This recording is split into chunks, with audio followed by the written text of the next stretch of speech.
Hello and welcome to episode 23 of Hybrid Fitness Report. I'm Paul Reynolds. I'm Jude Reynolds. And this week, our main part of the show is an interview with Sam Alexander from Nuclear Fit over in Essex.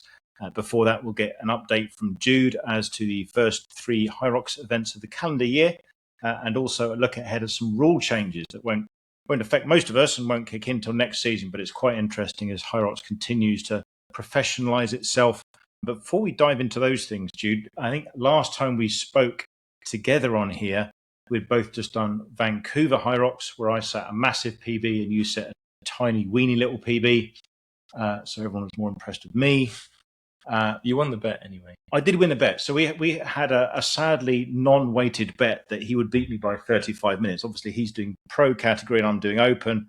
But if he couldn't beat me by 35 minutes... And it's kind of my career and it's not yours.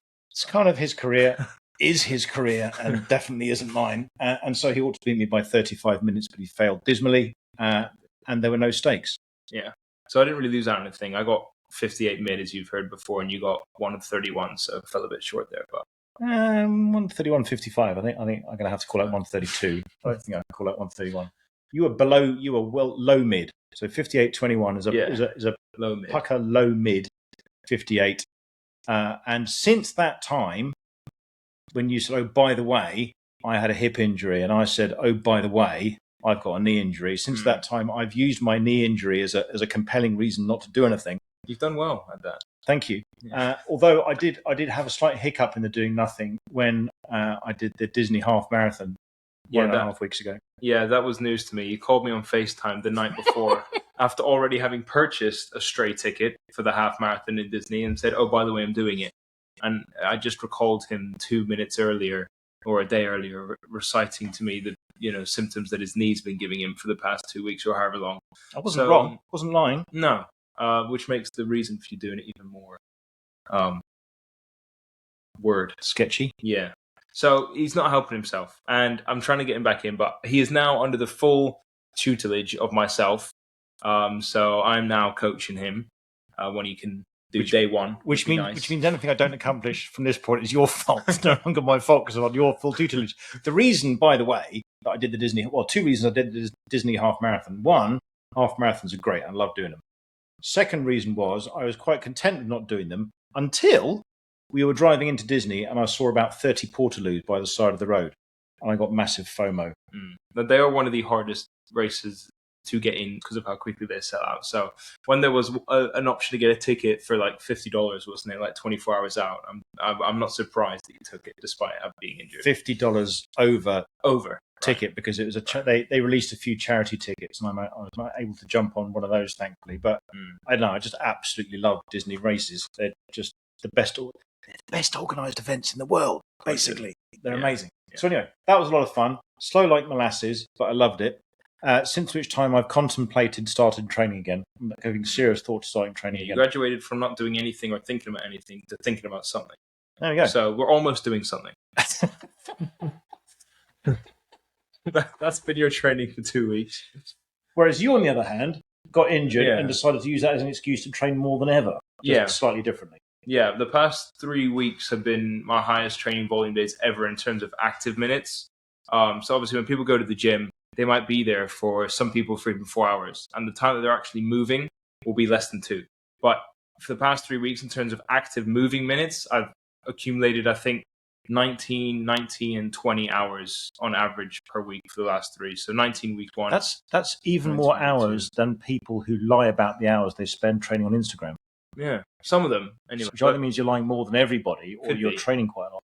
Yeah, but the training's feeling good. I mean, it's not like I went from training 12 to 19 immediately. I've slowly built up my weekly hours to be able to accumulate that type of volume without injuring myself. I've only run my first outdoor run in 6 weeks as of 2 days ago or yesterday. 10K. 10K just because of that hip injury that we talked about. But yeah, it was 16 hours was my average before I left to come here. And then 2 months ago, in 2 months, I've gone from 16 to 19 average. So it was quite a slow build. But the amount of volume I've now accumulated on the Echo bike, it's become my best friend. And I actually don't mind it. A lot of people hate it.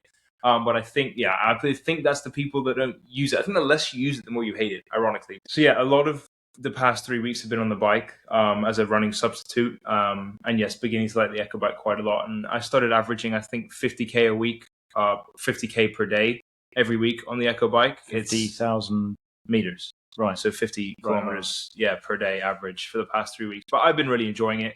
It's helped my hip heal. My hip is now, I'd say, about at 90%. So I went running with no pain 2 days ago, 10 kilometers, no issue. Strides, I felt it, zero pain, but just I knew something was there. So I think definitely easing into speed work is really important for the next couple of weeks. What did your physio say? He said that he's really not encouraged by it. He's confident about it. Like it shouldn't be an issue for very long. He doesn't think you should hold back. No.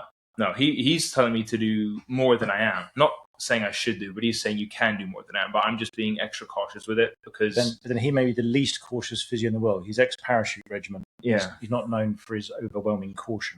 Yeah, but I've taken overwhelming caution. I'm not racing in Bilbao on the 7th. Number one, because it's an open race, so it's not a priority. And number two, my focus is on Glasgow in March. So I just want to be 100% for that. So that's looking definitely hopeful. Just saying that for Michael's benefit, yeah? Yeah. Don't worry, Michael, he's fully locked in on March. And then hopefully we'll set some records in Glasgow. We'll see. Cool. So that's our training, which is that I'm not and you are lots to make up for it. So the three races, Manchester, Amsterdam and St. Gallen, we won't go through it in any detail, but any highlights coming out of those, any notable times? Yeah, just because, again, we're not one of the podcasts that, rattles off all these data and this data and everything. And because we're not deep diving there. No, we're uploading it a bit later after the fact. So it's also more about my not training than it is about actual, events. Yeah, that's what they want to hear. About your inactivity. So for me, the first thing I want to mention is this, in the female division, a girl called Poppy Jones in the under 24 who subtly dropped a pro solo time of 1:01:18, which isn't an exact equivalent, but I'd say for the men would be around dropping a 56 mid, and anyone in the under 24 dropping a 56 mid is getting attention in the male division. Charlie Gustav, she won the Manchester Pro Women's Fields by over, I think, 4 minutes. So shout out to her.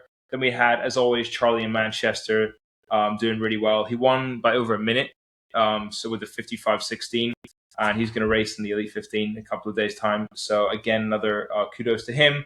And then Hide over in Amsterdam, taking the spotlight from everyone, taking up the top 2 times pro solo of 54:15 and 54:54. So he's well and truly back. He hasn't raced for a while, not through injury as far as I'm aware, but he did his thing, qualified in Hamburg, and then just sort of trained. And he's come back and he's proven that he's still in more than fighting shape. And then just quickly shout out to Sam in my age group who dropped a 57:09.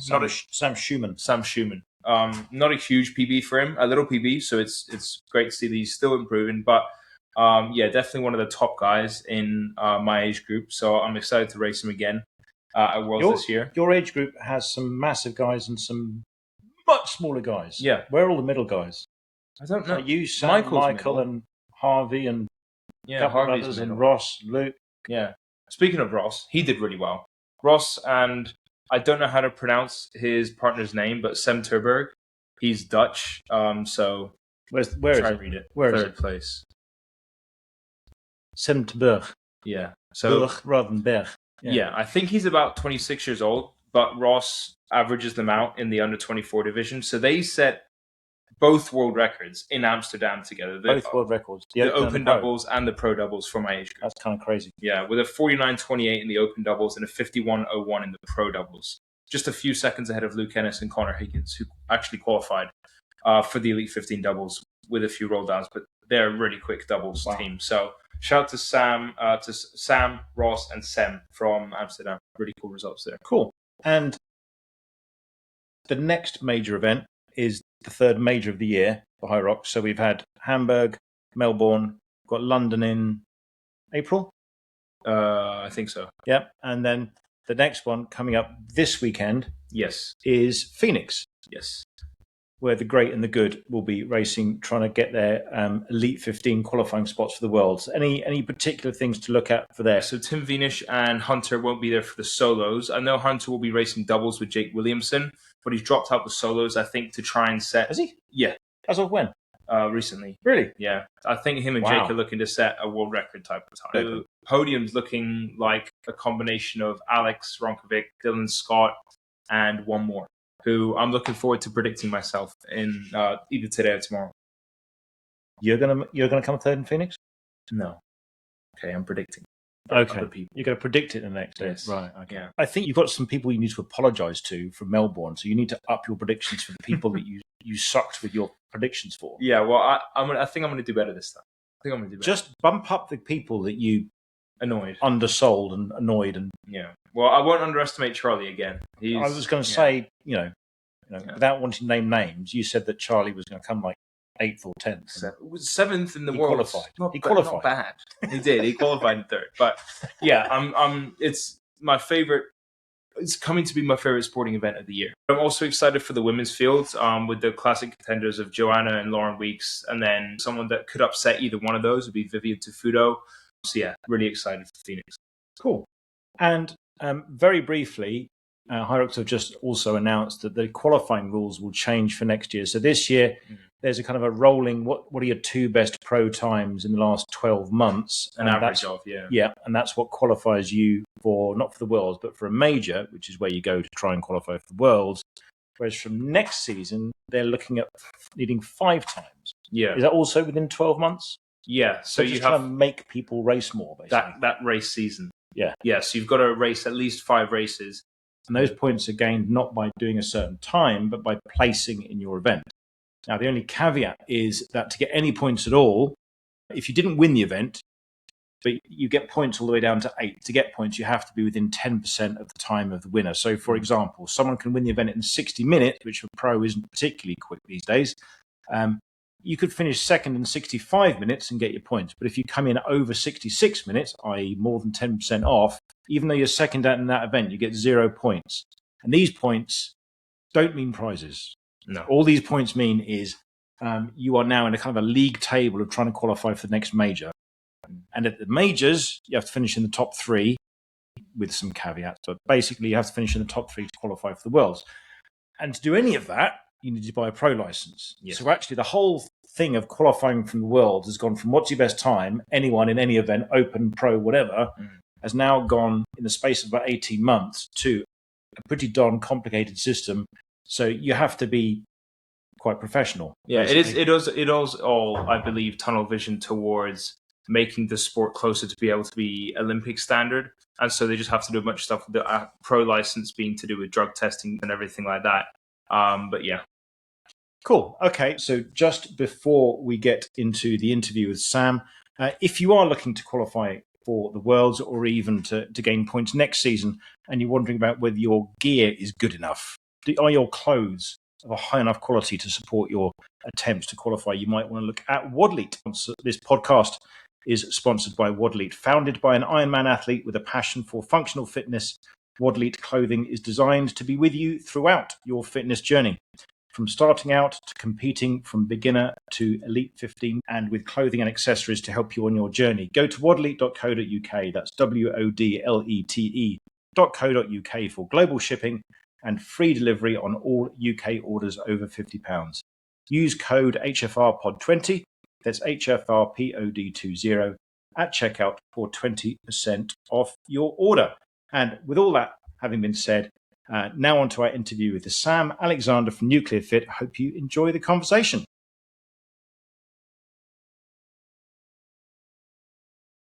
Sam Alexander, welcome to Hybrid Fitness Report. Good afternoon. Thank you for having me on. It's great to have you. Sam is a founder and co-director. Is that safe to say? Founder and co-director of Nuclear Fit. So we're glad to have Sam on today to talk about how Nuclear Fit was founded, what it means. It's a great brand name. I love that part already. Just to find out a little bit about how it started, why it started, and then maybe also take us through the different aspects of the race itself, which is a little bit of an OCR hybrid fitness racing crossover, and intriguing in coming from the OCR side, but also attracting people who are much more indoor racers as well. So if you could just take us through those things, Sam, and looking forward to learning a bit more about the race. So the background before Nuclear Fit was OCR, obstacle course racing, which we have been doing for nearly 15 years now. And we were getting a call that there was an interest for functional fitness and to do a fitness race. So in 2023, we put our heads together and we came up with Nuclear Fit with an outdoor twist to it that's keeping it within a farm type environment, because Nuclear Races, which is our obstacle course racing, is located within a farm. Nuclear Fit was created in 2023. We did our first event in May, so we ran it alongside our biggest weekend of obstacle course racing. And we started off with 77 people racing with us, and the feedback from it was great. Word got out, and fast forward to our event we did in September, we had over 1,000 people racing 3 years down the line. So it's very popular. It's a fitness race for everybody. You can race as an individual, you can race as a double, or if you want to go up and beyond, you go down the pro route. We've also introduced a no running format, because we've got people saying they want to do it, but they don't like running. So you now have the chance of doing Nuclear Fit Storm, which is 45 minutes to do as many as the functional fitness stations as you can, with zero running in between. So if you're not a runner, that is the race for you. And a specific time cap is an interesting wrinkle on what other people do. Yeah, exactly. And it's under an hour. It's 45 minutes. It's achievable. I'm not going to lie, it's tough, because you haven't got a run. You haven't got that time to just recover. You're back to back into each of those stations. And then for this year, we've sort of introduced a fun element to it. We've introduced the relay, which is a team of 3. So you have one person, you have your team of 3.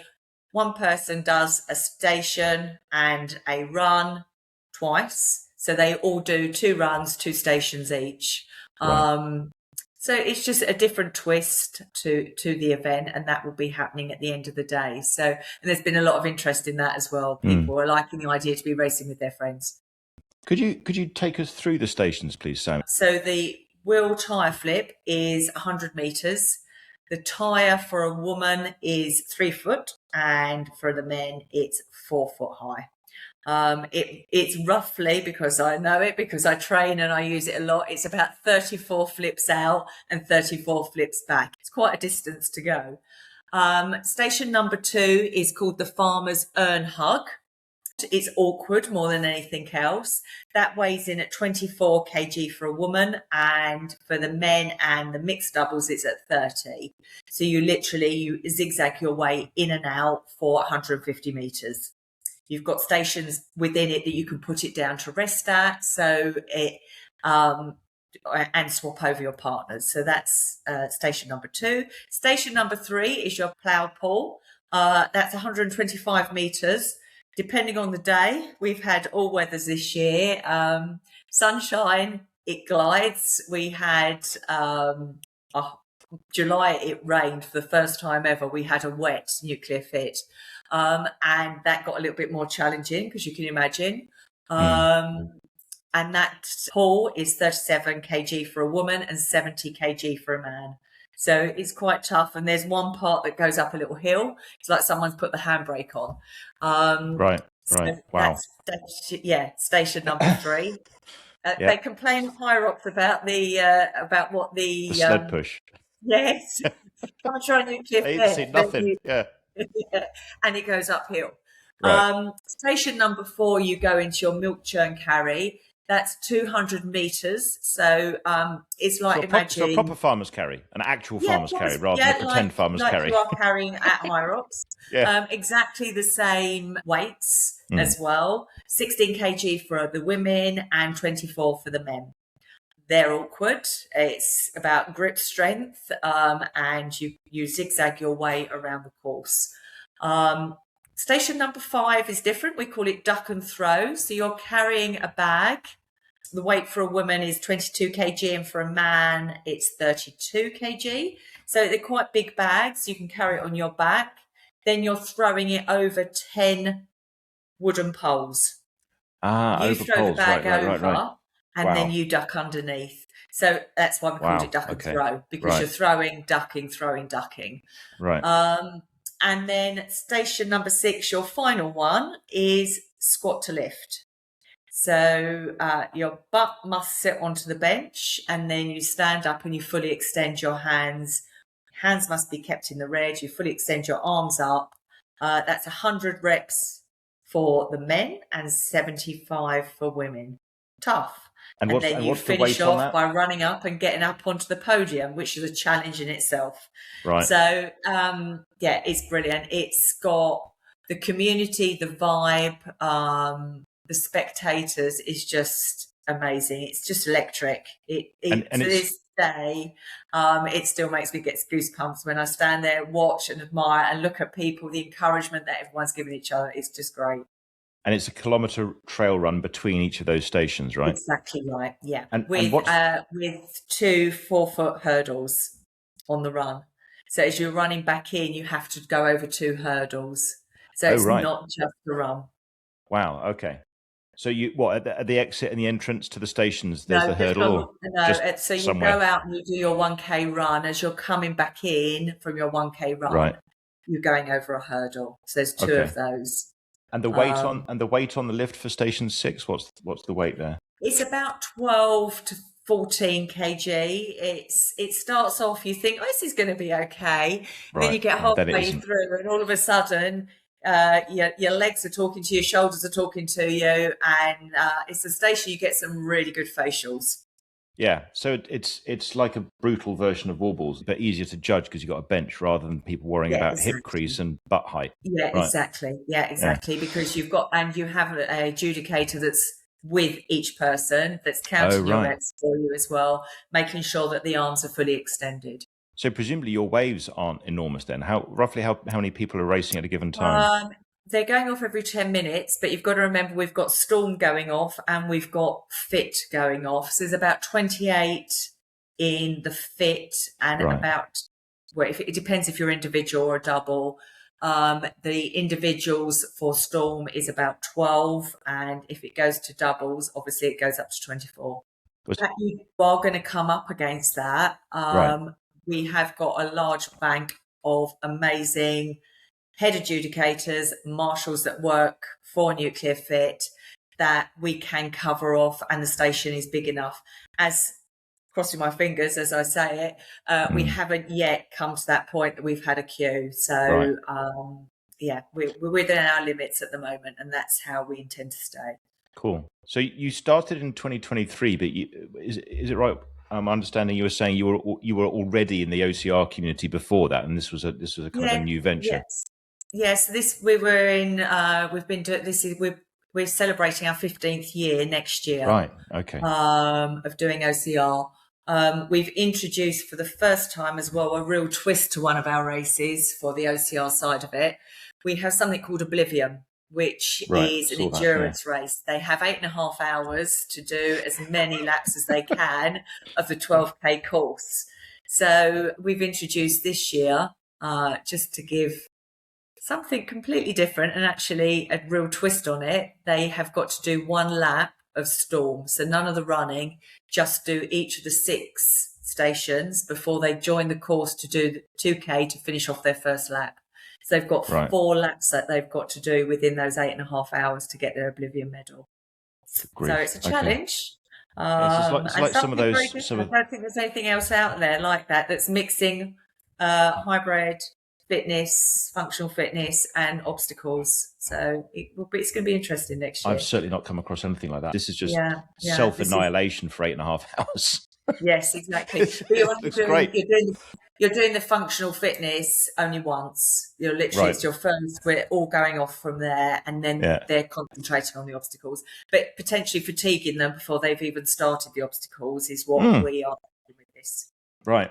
So you were OCR for 13 years, and then was it just that you could see that the way the UK market was shifting is that so many people were getting into hybrid racing, and you're saying, well, we're actually all of that has come out of our community anyway, and we're adjacent to it, so let's just Yeah, do and something there more like was that? sort of some of our regular racers were sort of saying, "Come on, you've got to give this a go," and Mm, we'll always listen, and mm, that's where we believe that we are a community company. Nuclear is all about what people's views are and listening to people. And we said, you know what, well, let's give it a go. We want to do it mm. outside. Hyrox was just starting to be spoken about. We were hearing Right, more and more about it. right. And there's the other ones from the like ATHAX.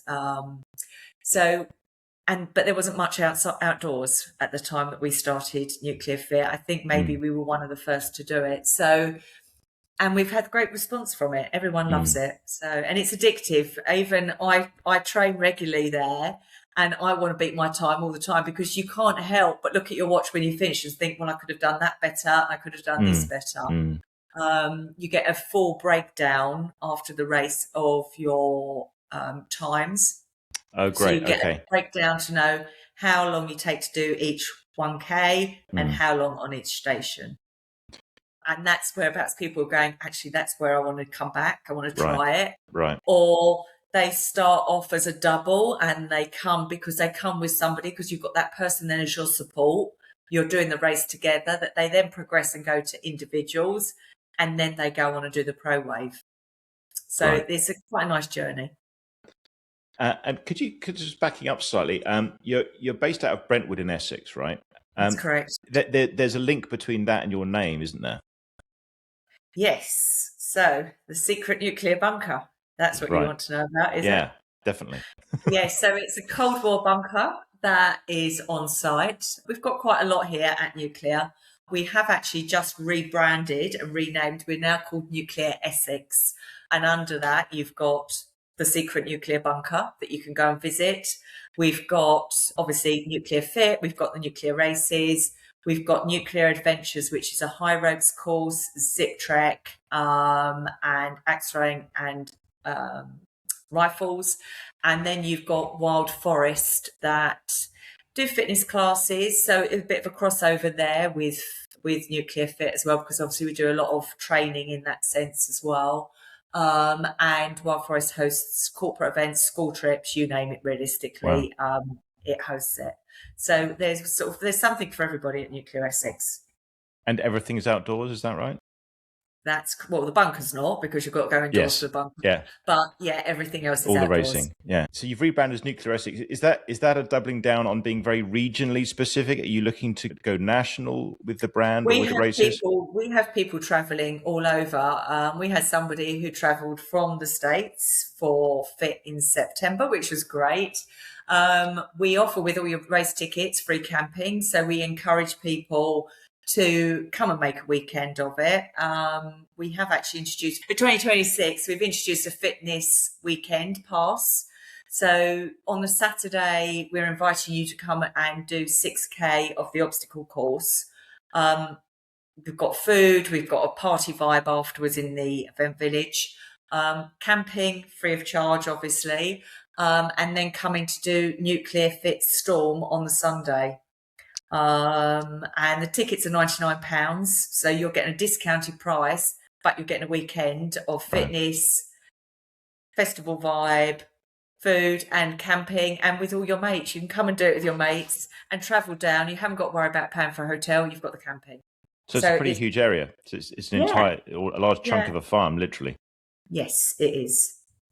I was looking at the various different races, and so you presumably your season starts April-ish, does it, and run through September-ish? What are the dates? So for Fit, the first we kickstart on May the 10th. Our second race is on the 18th of July, and then the last one is on the 19th of September.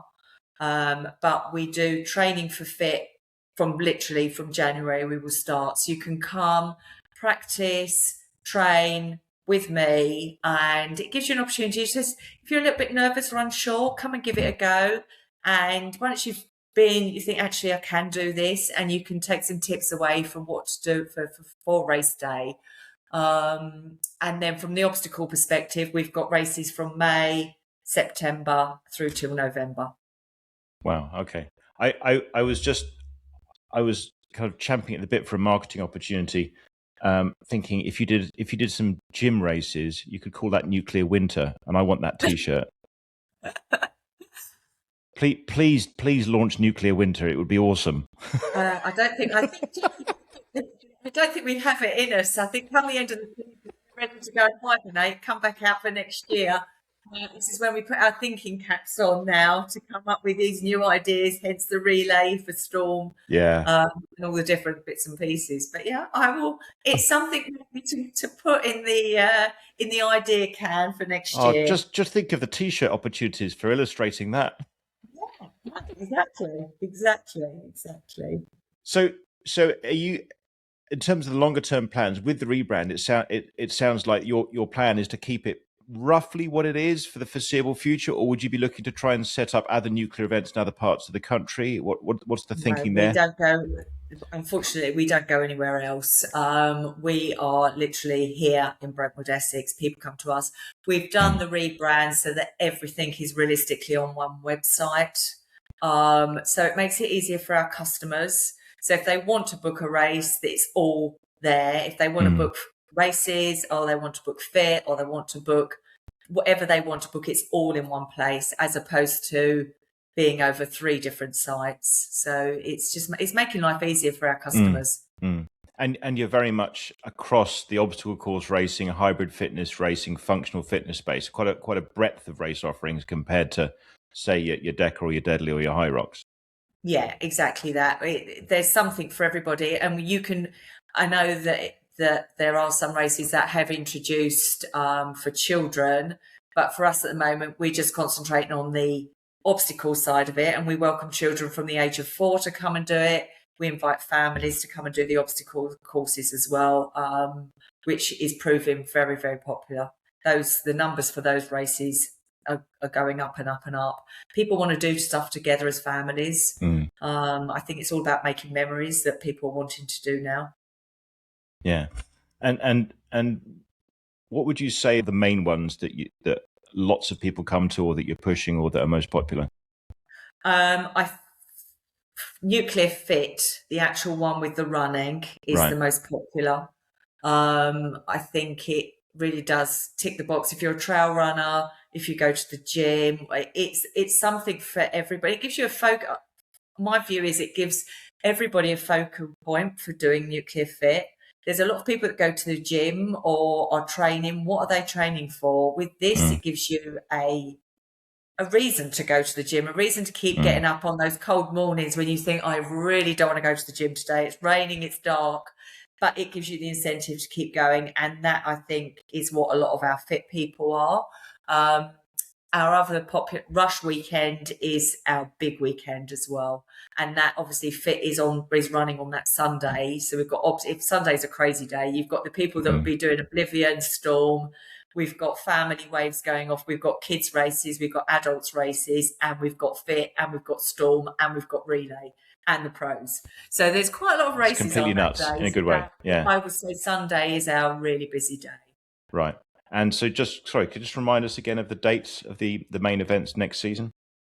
So for Nuclear Fit, that's Sunday the 10th of May, and then it's Saturday the 18th of July and Saturday the 19th of September. And tickets for that are available on your website now?